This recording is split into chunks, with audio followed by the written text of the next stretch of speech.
Welcome. Today we're going to talk about mcp-inspect, which is a tool for MCP server inspection, debugging, and test from the terminal. So before we talk about that, let's talk about MCP Inspector, which is part of the MCP Core SDK. It's the gold standard for MCP development. I've used it a ton. I've gotten a lot of mileage out of it. It works very well. It can be tricky in certain scenarios, and maybe these are a little specific to my use case, but when running in sandboxes or containers, it can be tricky to have to map and expose the HTTP endpoints. The proxy session token is a little bit cumbersome, especially if you're running through lots of different server configurations. Similarly, the dynamic port and link management, especially if you have multiple servers or your servers are changing a lot, can be kind of cumbersome. And the fact that you have to run one instance per MCP server makes inspecting a set of servers a little bit of a hassle. So if you're just developing one MCP server and that server doesn't really change, you can kind of hard code all this stuff and it's not so bad.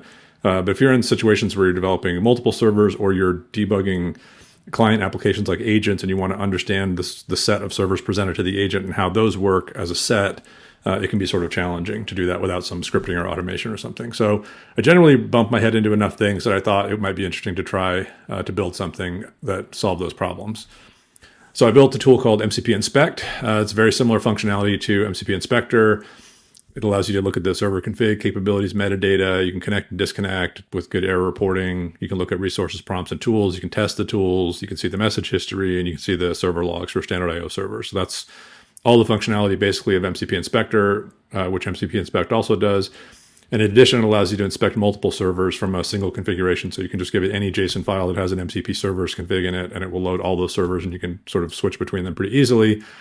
And it also has slightly improved logging functionality, including the fact that it will show you the startup and connection logs for standard I/O servers, which is usually the most important logs, because if the server fails to start, you need to see that logging.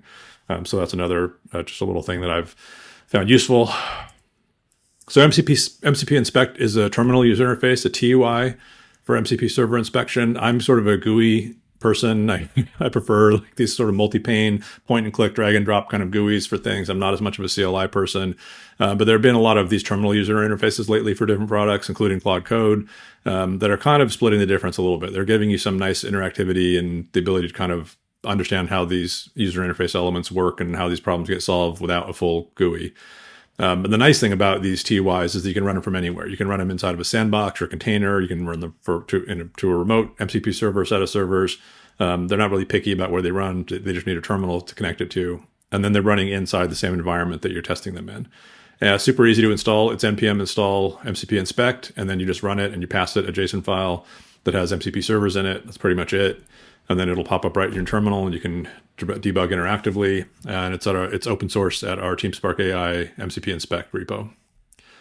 So let's jump into a demo and see how it actually works.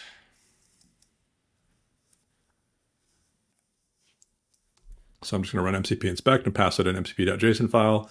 This is the user interface you're going to see. So we can sort of tab through. So you see MCP servers has the focus, and then we'll go to a set of tabs, and then into one of those tabs.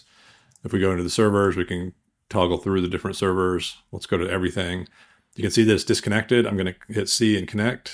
Happens pretty fast because it's this is an SSE server running on localhost. So now I can go over here and I can see my info. So I can go in and look at the server configuration and also the information we got back in the handshake, the version number, server instructions, that kind of stuff.